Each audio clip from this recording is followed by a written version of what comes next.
En principio debería estar, aunque no me da ninguna indicación de que... Ah, sí, ahora sí está. Bueno, después, lamentando nuevamente el corte en el inicio de la sesión de la tarde, parece que se está convirtiendo en una costumbre por mi parte. Bueno, después hablará Julie Goicoechea, que es profesora de Ciencia Política en la Universidad del País Vasco.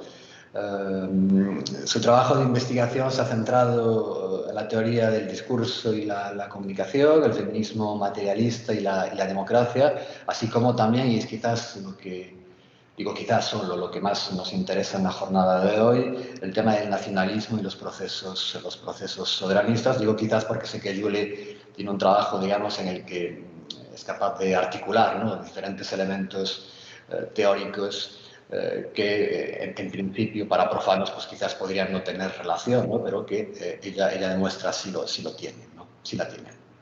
Ha publicado en los últimos años artículos sobre estos temas en revistas internacionales, principalmente en inglés, y es autora de un libro publicado recientemente en castellano, en el año 2018, que tiene que ver, creo, con lo que va a hablar dentro de un rato, que se titula Privatizar la democracia, capitalismo global, política europea y Estado español. Finalmente, hablará Luis Rodríguez Abascal, que es profesor de Filosofía del Derecho en la Universidad Complutense de Madrid.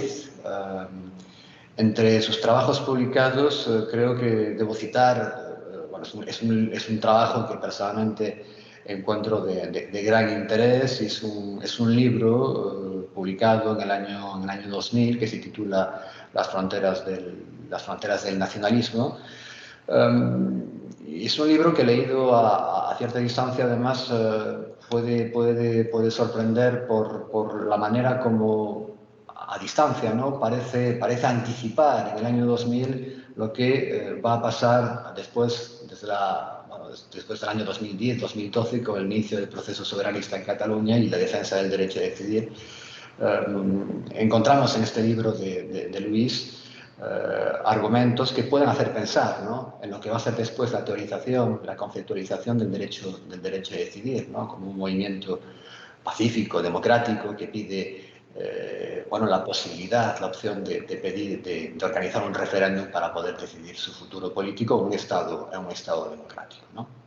Bueno, estos son los 4 ponentes que tenemos esta tarde. Creo que mantenemos el mismo nivel de lujo, ¿no?, con respecto al panel que teníamos de ponentes de esta mañana. Agradeceros a los 4 vuestra disponibilidad y vuestra presencia hoy con nosotros, y sin más dilación le doy la palabra a Pau. Buenas tardes a todos y muchas gracias por la presentación, que ya habéis visto que ha dicho una de las obras más argumentadas y se refería al número de páginas, no a la calidad de la argumentación. Simplemente esto, empezar agradeciendo, y estaba tentado en empezar mi presentación con el concepto de secesión. Pero la verdad es que no lo he hecho. Pero después de las intervenciones de esta mañana me vuelvo a ver tentado, porque se ha hablado, por ejemplo, de la secesión como el suicidio, ¿de acuerdo?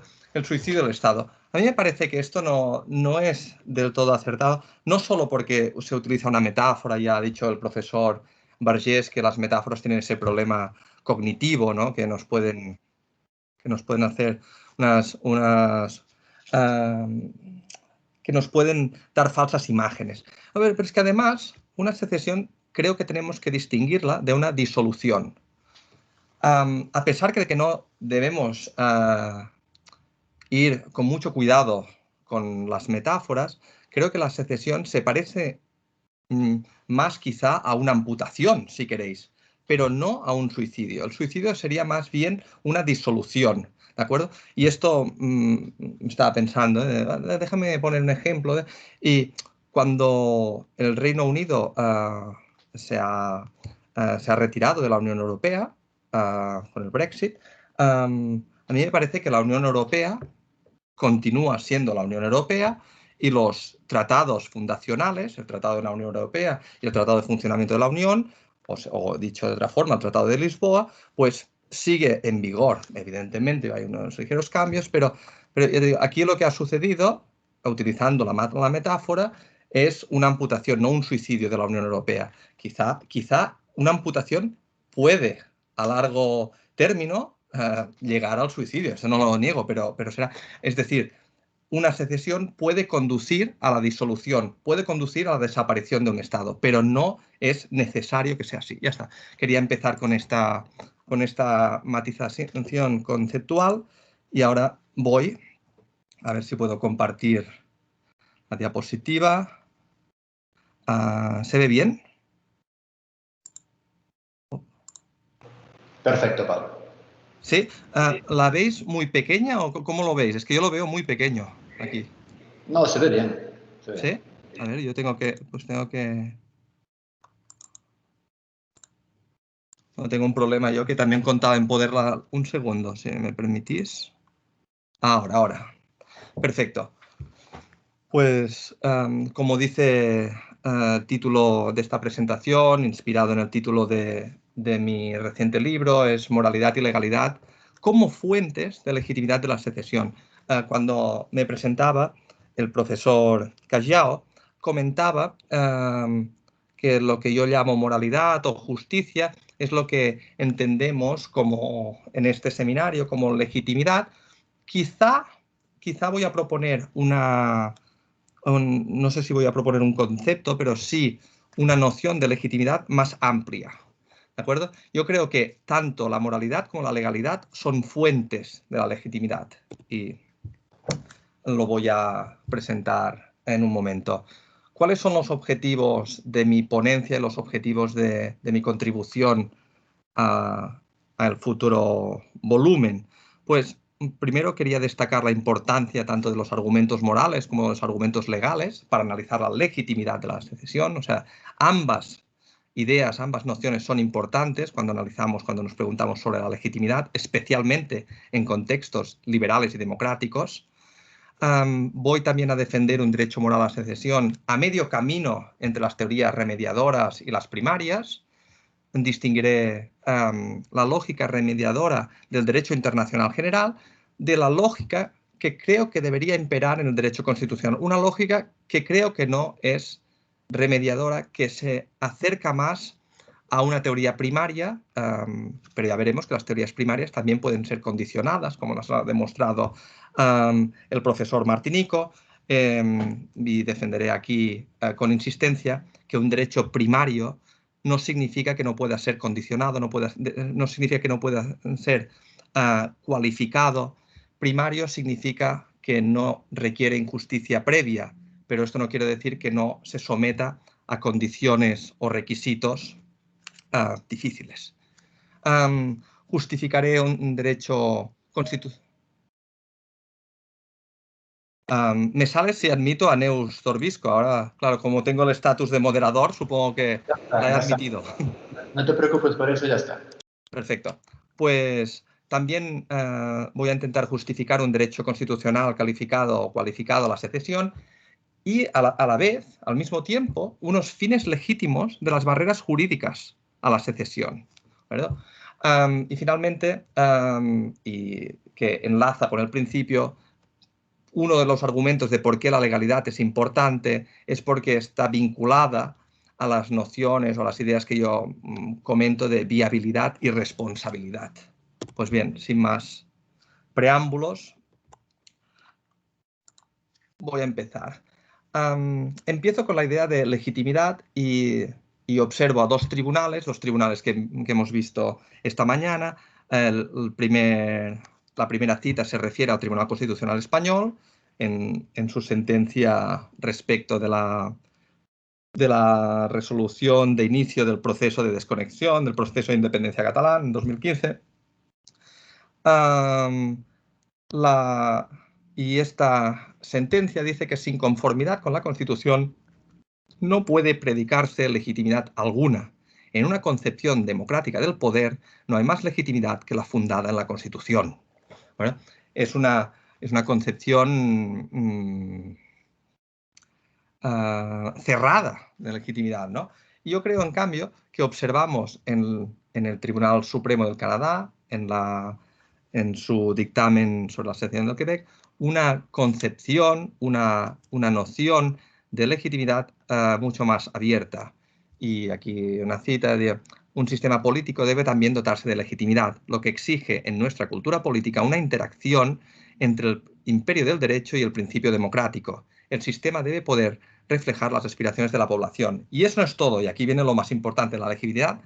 La legitimidad de nuestro derecho se basa también en una apelación a los valores morales, muchos de los cuales forman parte de nuestra estructura constitucional. Aquí, en la idea del profesor Martinico de la amoralidad, le diría: cuidado, porque el derecho constitucional solo incluye algunos, muchos, pero no todos, de los valores morales, ¿no? Y esta idea del Tribunal Supremo, que abre la puerta incluso a otros valores morales para hacer esta ponderación, para hablar, para identificar la noción de legitimidad. Y mi pregunta inicial, al iniciar esta contribución, ya veis que es: ¿esto de la legitimidad qué es? ¿No? ¿Esto de la legitimidad qué es?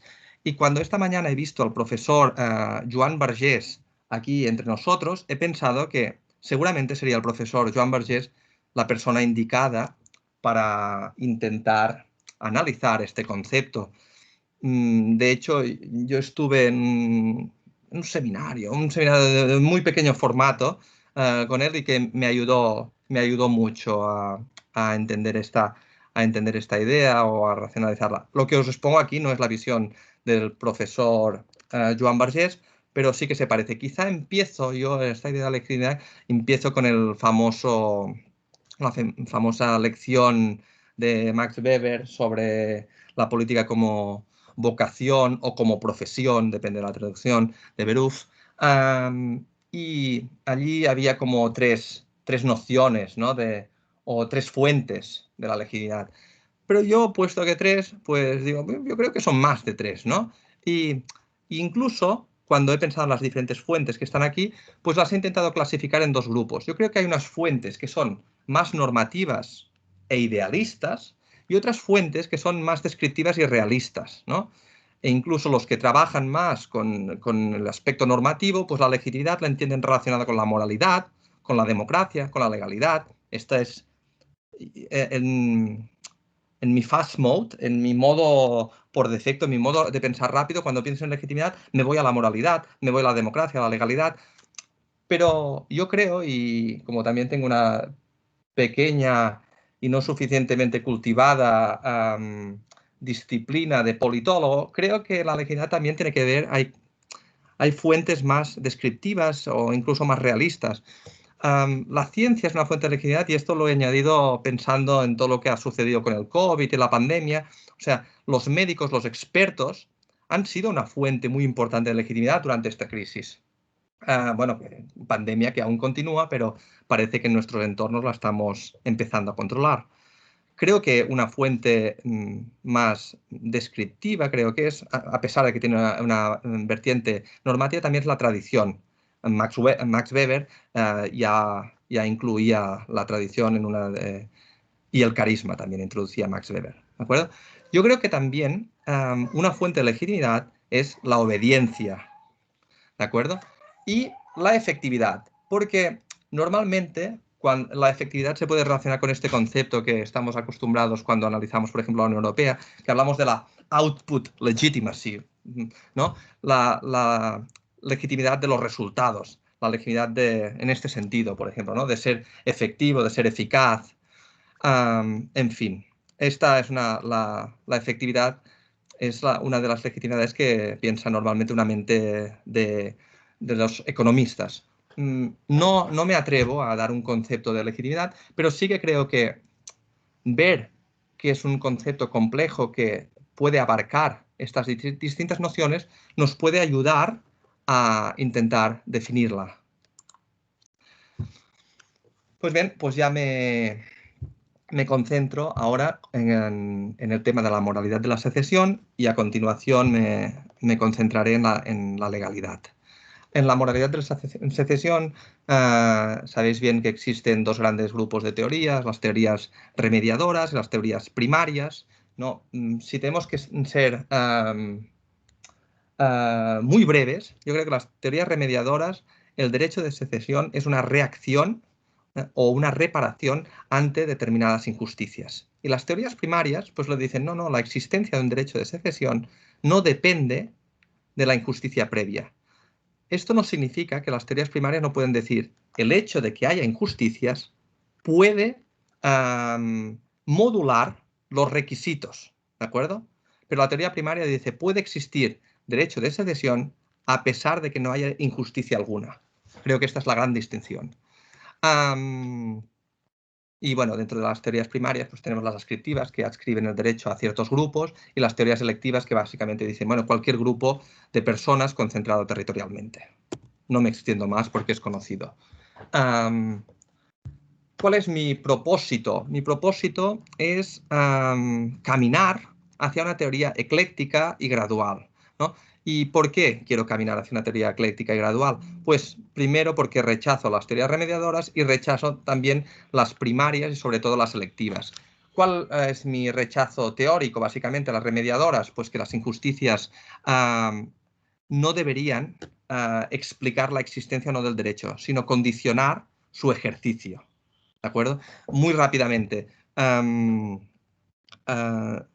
Si hay una injusticia flagrante, imaginaos que hay un genocidio y se cargan pues, a la mitad de la población, pues al día siguiente, no, pero usted tiene que decidir democráticamente. Hombre, pero si se me han cargado la mitad de la población, ¿cómo voy a decir democráticamente? Si se me han cargado la mitad de mis potenciales votantes, ¿no? Bueno, es decir, perdón por el ejemplo, pero problemas prácticos de las teorías remediadoras. Es la objeción de la veneración y la búsqueda de la injusticia. Esto yo creo que puede generar incentivos perversos.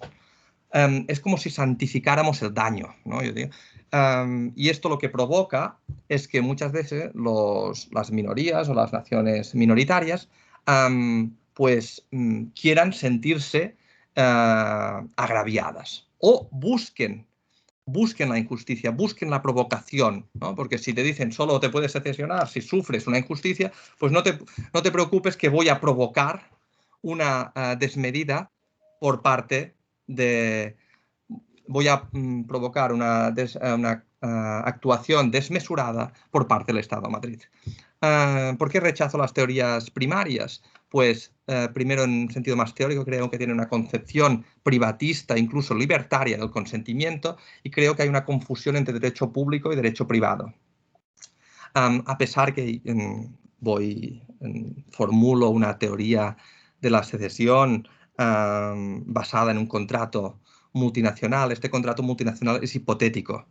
Yo no digo que la obligación de derecho público, la obligación política, debe ser fruto de un consentimiento expreso, de un consentimiento real. Lo que utilizo es un contrato multinacional hipotético a la rawlsiana, ¿de acuerdo?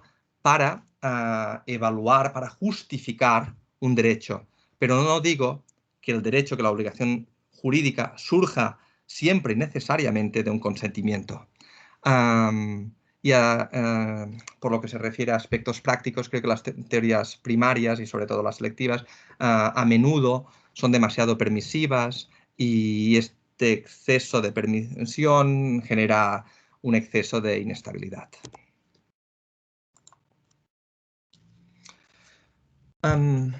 Esto he analizado lo que son las teorías filosóficas, podríamos decir un poco más puras, pero lo que he observado es que cuando nosotros observamos, analizamos movimientos independentistas y sus élites intelectuales en contextos liberales y democráticos, observamos que frecuentemente combinan las tres tipologías argumentales.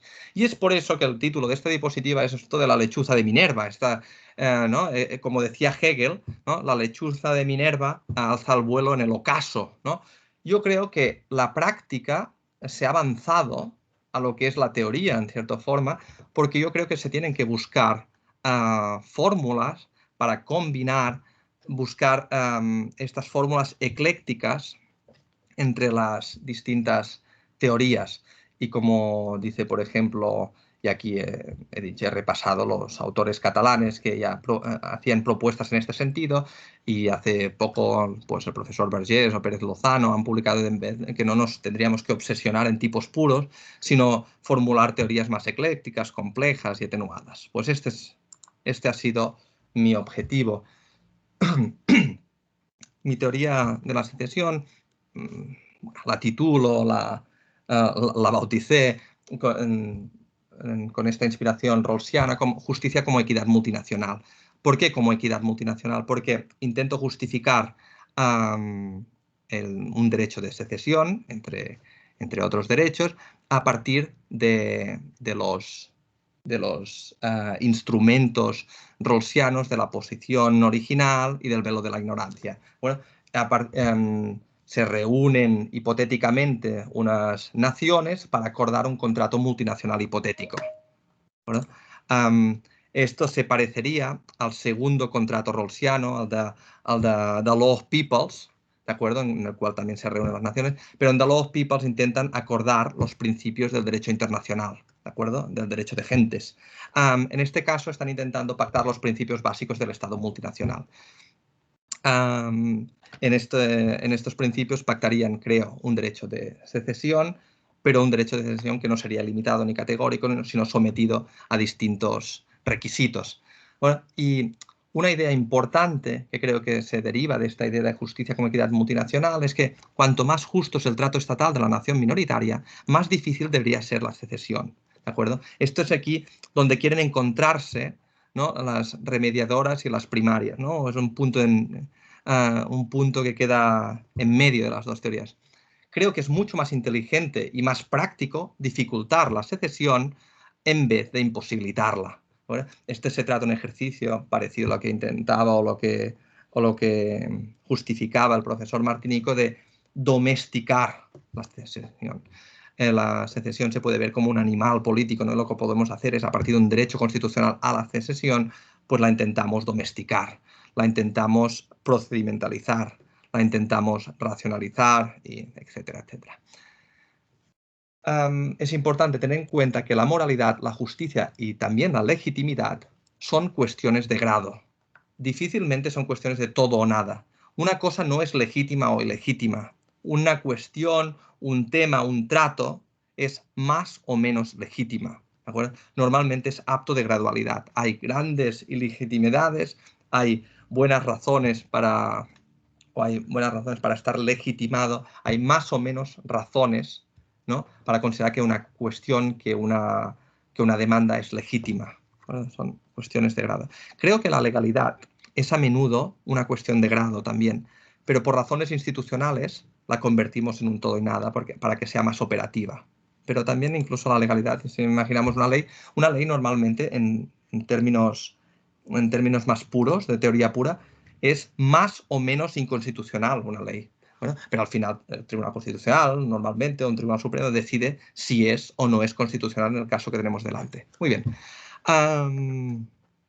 Aquí repaso muy rápidamente lo que son los principios secesionistas que se derivarían de este contrato multinacional hipotético, ¿de acuerdo? Y creo que no hace falta tampoco repetirlo y entrar mucho en ello, pero sí que me gustaría enfatizar la idea de que el hecho de que el derecho de secesión no dependa de una injusticia previa no significa que las injusticias no puedan modular estos principios, estos requisitos, ¿de acuerdo? Por ejemplo, uno de los principios es el principio de respeto de los derechos humanos, ¿no? Pues evidentemente es un principio importante, pero si el Estado matriz no respeta o vulnera gravemente los derechos humanos, es difícil que luego exijamos a la minoría secesionista un respeto inmaculado a la democracia, a la negociación, incluso a los derechos fundamentales, ¿no? Es decir, o sea que, como vengo diciendo, pues depende del trato del Estado matriz. Legalidad de la secesión. Creo que es importante distinguir, cuando estamos en la legalidad, la lógica del derecho. Muy brevemente, porque vamos a dar mal de tiempo. Uy, perdón. Pues distinguir muy brevemente la lógica entre el derecho constitucional y el derecho internacional, ¿vale? Que la lógica de uno es más remediadora y la lógica del otro es mucho más primaria. Y sobre todo cuando nos vemos, o cómo debería ser, ¿no? Si miramos la Quebec Secession Reference, lo podemos ver esto. Pues... bueno, ya está, se ha terminado el tiempo, ¿no? Sí, se ha terminado. No te olvides Pues lo dejo aquí, no te preocupes. Puedo también añadir alguna cosita. No te olvides. Lo que hago es analizar luego el derecho constitucional y analizo que existen casos de reconocimiento del derecho internacional, del derecho constitucional a la secesión, pero digo que estos casos no son muy relevantes, a pesar que hay más de 3, hay unos 20 casos seguramente, pero no son, hay razones para considerar que no son muy relevantes. Luego analizo las barreras jurídicas a la secesión, las ordeno y intento buscar unos fines legítimos a estas barreras. Yo creo que las barreras jurídicas a la secesión pueden tener fines legítimos. Y aquí expongo algunos de los fines legítimos. Y finalmente, ¿por qué la legalidad es importante? Pues porque la legalidad, entre otras cosas, nos aporta viabilidad y responsabilidad. Y esta idea de viabilidad y responsabilidad nos trae a la idea, y así termino con Max Weber otra vez, la política y los políticos, siguiendo las lecciones de Max Weber, deberían observar tanto la ética de la convicción, que se refiere más a la moralidad, como la ética de la responsabilidad, que se parece más a la legalidad. Cuando vulneramos la legalidad, a menudo es menos viable el camino a la secesión y incurrimos en problemas de responsabilidad, ¿no? Ya está. Pues muchas gracias y disculpad que el dominio del tiempo, pero se me ha echado. No, piensa que tienes 5 minutos todavía después que puedes usar como Perfecto. quieras y te permitirán, creo, pues volver sobre algún punto que... Sí, pero si no, no os preocupéis, no. Alberto, cuando quieras. Sí, bueno, buenas tardes a todos y muchas gracias por la invitación. Yo también voy a compartir una pantalla, una presentación PPP. Bueno, querría hacer primero unas precisiones preliminares porque no sé hasta qué punto encajo o tenía miedo de no encajar perfectamente en este debate. Cuando se me planteó como un debate sobre la moralidad, a mí eso en principio me crea una incomodidad. Yo me muevo en el ámbito del constitucionalismo positivo, si se puede decir así, lo que no es óbice para un intento de un análisis crítico de los sistemas constitucionales existentes. Tampoco eso significa que no sea consciente que los sistemas democráticos tienen fundamentos morales, pero me plantea una primera cuestión cuando plantear la moralidad de la secesión viene a suponer implícitamente, o yo al menos así lo entiendo o así lo siento, como una afirmación de que los sistemas democráticos que no reconocen el derecho a la secesión fuesen inmorales o no tuviesen una moralidad, unos fundamentos morales suficientes. Yo creo que el problema es de morales alternativas y de morales quizás no del todo compartidas, y por tanto cuando no se comparte otra moralidad, el debate pues prácticamente como en los debates religiosos es en gran medida inútil. Por otra parte, creo que el debate entre los defensores de la moralidad de la secesión y quienes han criticado esas construcciones teóricas de la moralidad de la secesión, creo que ha dado ya todo lo que podía dar de sí sustancialmente.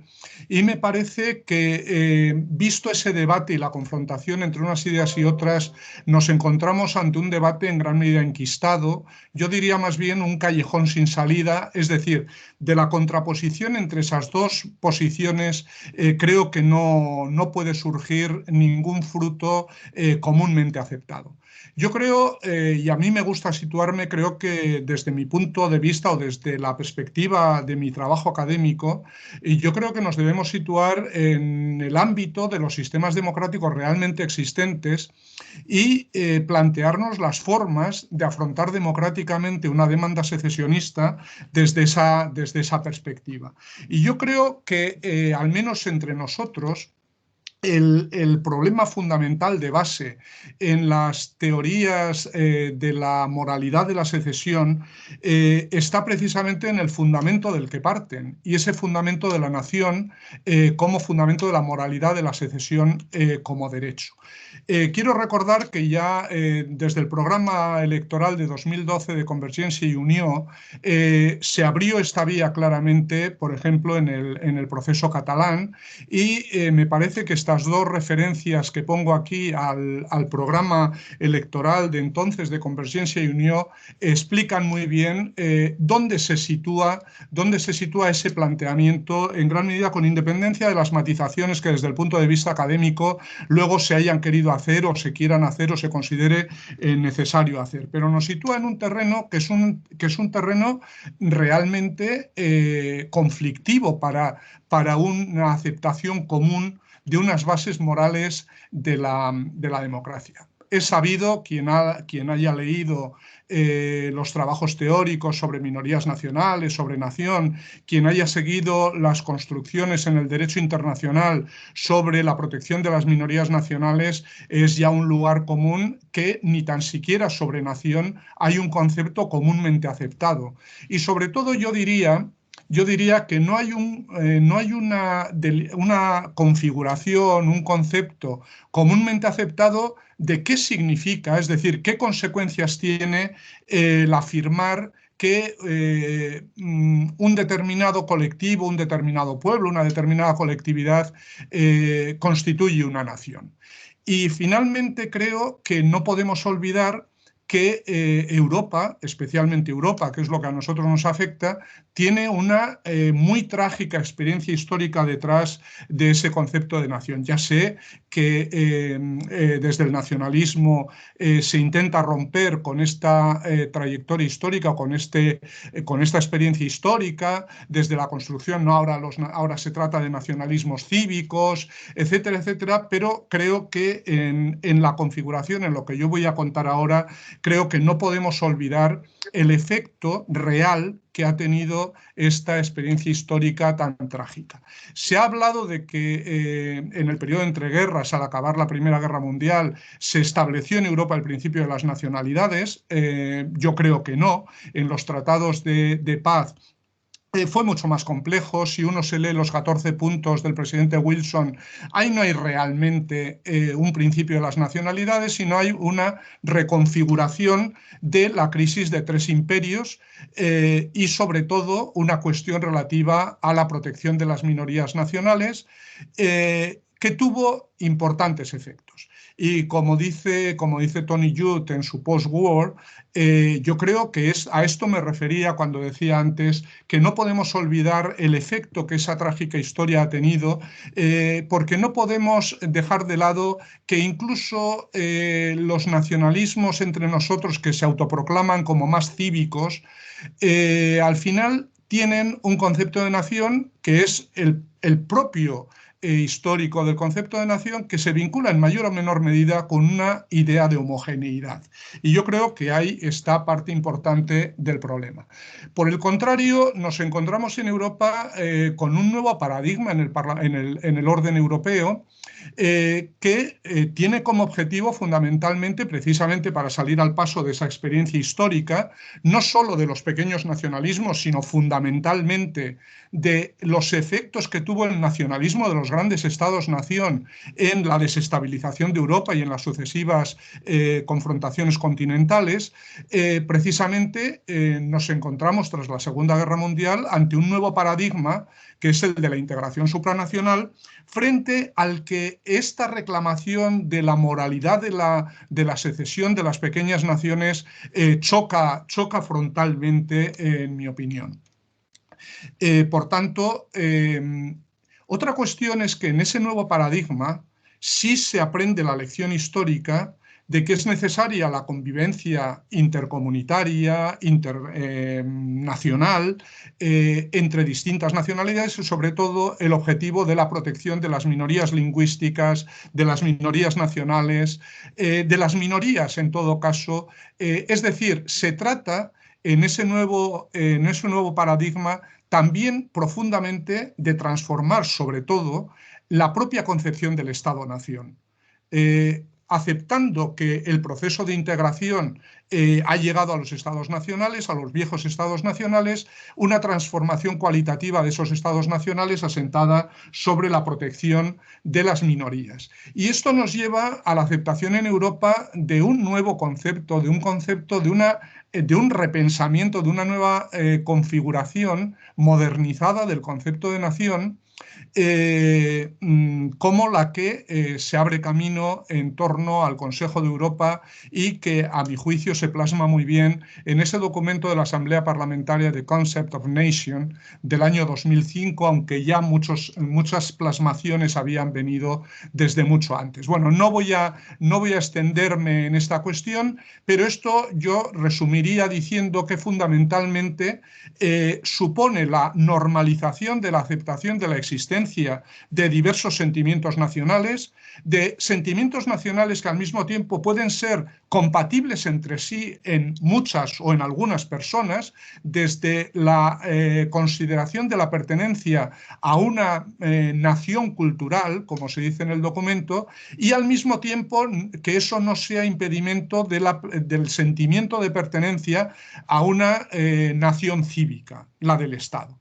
Es evidente que en muchas personas una y otra son incompatibles, tanto en un caso como en otro, pero también, y si vemos los análisis demoscópicos, muy especialmente en el País Vasco, pero también en Cataluña, en Escocia, etcétera, es mucha más gente de la que se suele reconocer la que simultáneamente puede compartir como no incompatibles ambos sentimientos.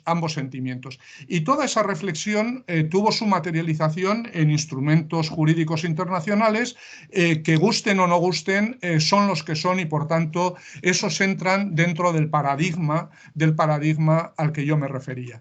Fundamentalmente es el Convenio Marco para la Protección de las Minorías Nacionales, que en España, por diversas razones que no es necesario o no conviene ahora entrar, prácticamente no tiene ningún efecto en lo que ahora estamos debatiendo, pero sí hay una resolución del Congreso de Autoridades Locales y Regionales de la Cámara de las Regiones, que precisamente sitúa en ese paradigma de convivencia en sociedades multiculturales, en sociedades multinacionales, etcétera, la autonomía política y el reconocimiento dentro de